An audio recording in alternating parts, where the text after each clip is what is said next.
Olá, alunos! Vamos continuar aqui com o módulo 3, que é a introdução à base legal e normativas relacionadas ao georreferenciamento de imóveis rurais. Vamos dar seguimento aqui ao estudo da segunda edição da norma técnica para georreferenciamento de imóveis rurais. Nessa aula iremos falar sobre o processamento e tratamento de dados, além de apresentação de soluções.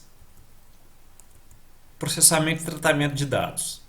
Considerações. Nesse capítulo será abordado os temas processamento de dados levantados pelos métodos clássicos, processamento de dados levantados por GNSS e ajustamento de observações. Continuando aqui nossas considerações, o processamento e tratamento de dados tem por finalidade estimar o valor mais provável das coordenadas e sua posição, por meio das observações de campo, da análise comprovada da qualidade dos dados observados e dos resultados com eles obtidos. Estes dados devem ser apresentados ao INCRA quando for realizada a certificação desse georreferenciamento, com o intuito de mostrar o que foi feito pelo profissional. O processo de tratamento de dados tem por finalidade avaliar a qualidade do levantamento que foi realizado, bem como as suas poligonais, a qualidade dos pontos levantados com GPS, se os pontos ficaram com a qualidade boa, se os pontos estão fixos, se os pontos também atingem a precisão requerida por norma. Esses dados devem ser entregues ao INCRA como comprovação do que foi realizado no levantamento. As poligonais de apoio à demarcação, poligonais de demarcação e triangulação deverão ser ajustadas pelo método dos mínimos quadrados. Fica vetada a utilização de rotinas de processamento por distribuição ou compensação de erros. O credenciado deverá obrigatoriamente apresentar os dados a seguir. Como critério de análise da qualidade dos levantamentos, visando também uma precisão maior no levantamento, o INCRA exige que o método de ajustamento que seja utilizado seja o método dos mínimos quadrados e que não pode utilizar métodos que visam a distribuição ou compensação de erros. Apenas um único método reconhecido é o método dos mínimos quadrados. O credenciado deve entregar obrigatoriamente as seguintes informações ao INCRA: vetor das correlações, vetor das observações corrigidas, vetor dos resíduos, variância a posteriori, matriz variância e covariância, MVC, dos parâmetros. O método dos mínimos quadrados é um método estatístico, na qual a sua fórmula envolve todos esses elementos aqui citados. Então, quando se realiza um levantamento por esse método, é necessário que se preencha todos esses vetores e todas essas matrizes aqui, para que o ajustamento possa ser bem feito. Nesta aula aqui, não iremos aprofundar o método dos mínimos quadrados, nem como ele é feito, pois esse não é o objetivo da aula. E esse material pode ser facilmente encontrado na internet. Embora pareça complicado, é um método aparentemente simples e que é um método bastante utilizado na cartografia e na geodésia. Processamento de dados levantados por GNSS. Para o levantamento feito com GNSS, há certos parâmetros mínimos de configuração a ser seguida para que os resultados dos levantamentos tenham a qualidade assegurada. Os parâmetros serão descritos na tabela abaixo. Para viés de apoio temos todos os nossos sistemas de referência está ligado ao CIRGAS 2000. Então, o nosso sistema de referência que vai ser sempre usado no georreferenciamento é o CIRGAS 2000.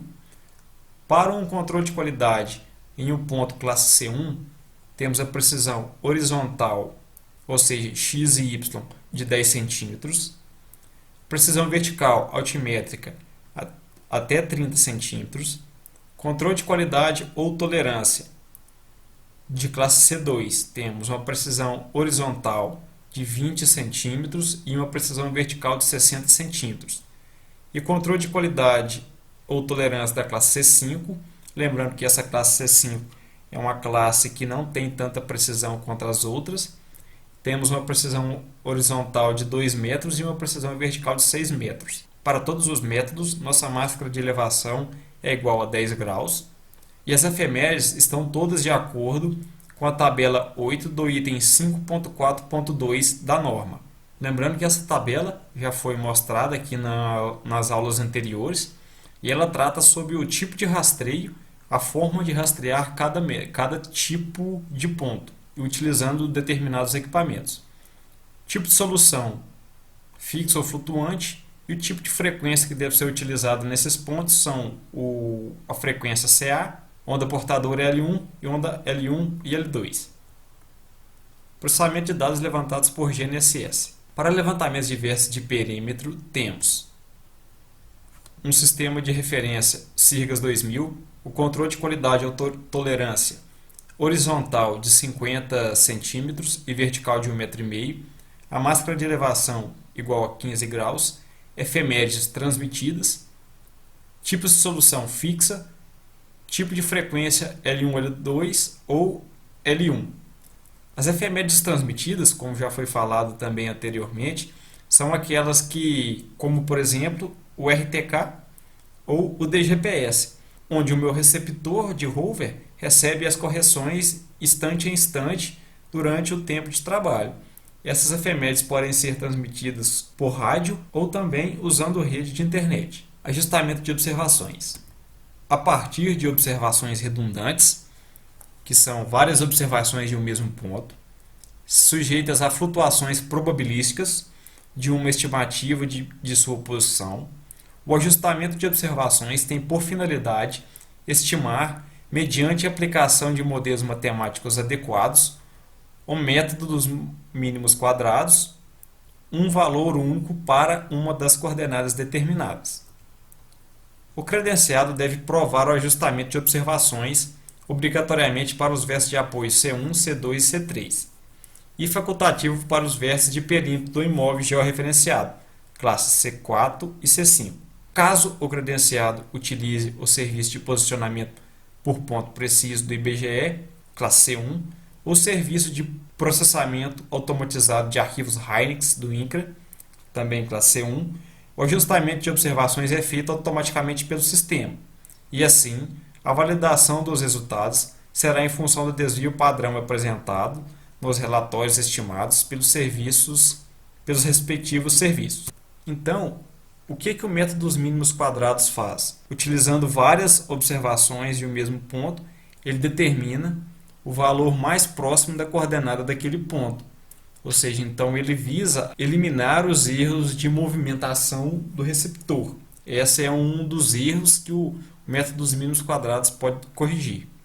Caso você utilize dos serviços de PPP, que é do IBGE, ou processamento automatizado de arquivos do INCRA, basta apenas você realizar o processamento e o mesmo retornará os valores. No algoritmo de processamento que essas plataformas utilizam, já está incluído o método dos mínimos quadrados. Ou seja, então, quando os desenvolvedores foram desenvolver esses algoritmos, eles já incluíram o método dos mínimos quadrados. Então, está aí mais uma vantagem de se usar o PPP. Você não precisa realizar o método, bastando apenas processar os dados e assim apresentar os valores. Continuando, temos o capítulo 7, que é a apresentação das soluções. Neste capítulo, iremos estudar a tabela de dados cartográficos e o cabeçalho. Considerações. Este capítulo se destina a descrever como se apresentam os dados finais de levantamento, descrevendo como se deve preencher a tabela de dados cartográficos. Esse capítulo se destina a descrever, a mostrar como se deve preencher a planilha, a qual deve ser entregue ao INCRA para que o seu georreferenciamento possa ser certificado. Essa aqui é a planilha. Como vocês podem ver, é uma planilha bem completa, onde ela possui vários campos e que cada um deve ser preenchido de uma forma diferente, conforme é mostrado. E agora eu vou estar falando o que se deve preencher em cada uma dessas áreas. Temos aqui, por exemplo, A1, A3, A5, A7, A9, A2, A4, A6, A8, A10. Temos as os campos B1, B2 até o B15. Então, o que eu devo preencher nesses campos será assunto desta aula. Continuando aqui, temos o preenchendo a planilha. No campo B1 é a sequência dos vértices, no B2 o código do vértice, B3 longitude em graus, minutos e segundos, B4 longitude em metros com 3 casas decimais, B5 latitude em grau, minuto e segundo, B6 sigma da latitude em metros com 3 casas decimais. Lembrando que o sigma, a grosso modo, é o meu desvio padrão, ou seja, quanto que eu estou errando naquela coordenada, qual é a minha precisão naquela coordenada. No campo B7 tenho altura elipsoidal em metros com 3 casas decimais. No campo B8, sigma da altitude elipsoidal, também em metros com 3 casas decimais. No campo B9 eu vou listar o método que foi aplicado, ou seja, qual o método de levantamento que foi utilizado.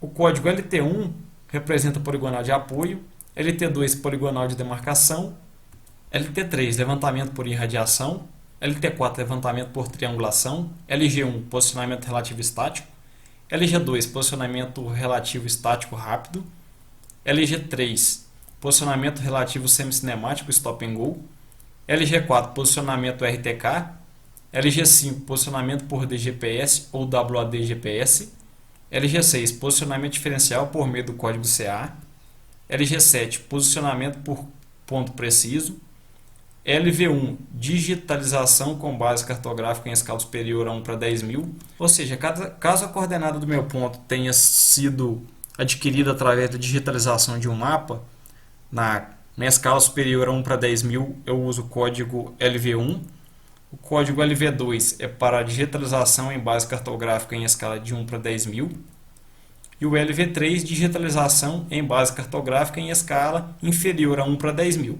No campo B10 eu preencho o código do SNCR do imóvel confrontante. O que seria SNCR? É o Sistema Nacional de Cadastro Rural. Esse dado será obtido através de uma entrevista com o proprietário do imóvel vizinho. No campo B11 eu devo preencher o tipo de limite. Utilizo o código LA1 para limite artificial por água, canal, LA2 limite artificial por água, barragem, LA3 limite por cercas, muros, LA4 limite por estradas de acesso local, LA5 limite por estrada municipal, LA6 limite por rodovia estadual, LA7 limite por rodovia federal, LA8 limite por ferrovia, LA9 limite artificial não categorizada, LN1 limite natural por água, córrego, LN2 limite natural por água, rio, LN3 limite natural por água, igarapé, LN4 limite natural por água, lago, lagoa ou laguna, LN5 limite natural por água, oceano, LN6 limite natural por água, intermitente, LN7 limite natural por água, banhado, LN8 limite natural por encosta ou cânion, LN9 limite natural não categorizado. No campo B12 eu devo informar o nome do meu arquivo Hynix. No campo B13, nome do confrontante. B14, margem direita ou esquerda do curso d'água confrontante. No campo B15, direção do curso d'água. Preenchimento do cabeçalho. No campo A1, eu devo informar a denominação do imóvel, ou seja, o nome que minha propriedade leva. A2, nome do proprietário.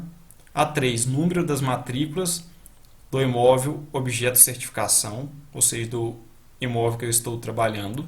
Campo A4, código do SNCR do imóvel, no caso do que eu estou trabalhando. Lembrando que o SNCR é o Sistema Nacional de Cadastro Rural. Campo A5, comarca do cartório de registro de imóveis, circunscrição.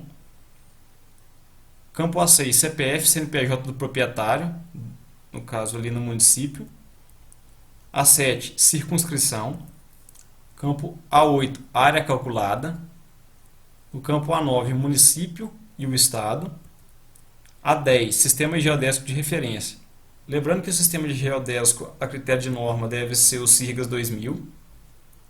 Algumas observações. Os separadores decimais deverão ser expressos pelo caractere ponto e não deverá ser utilizado o caractere separador de milhar. Os dados constantes no formato de planilha acima serão considerados para fins de análise da certificação, como origem de todas as informações posicionais presentes em peças técnicas, tais como plantas e memoriais. Portanto, recomenda-se a construção desses últimos a partir da consolidação tabular dos resultados. Então, visando reduzir os problemas referentes à certificação do georreferenciamento, é necessário que todos os dados sejam demonstrados de formas verdadeiras, ou seja, que não haja nenhuma alteração. E também recomenda-se que os memoriais e plantas sejam construídos a partir dos dados que foram fornecidos pela tabela, evitando assim problemas também na hora de o profissional analisar e certificar o seu georreferenciamento. Então é isso, agradecemos pela sua atenção e até a próxima.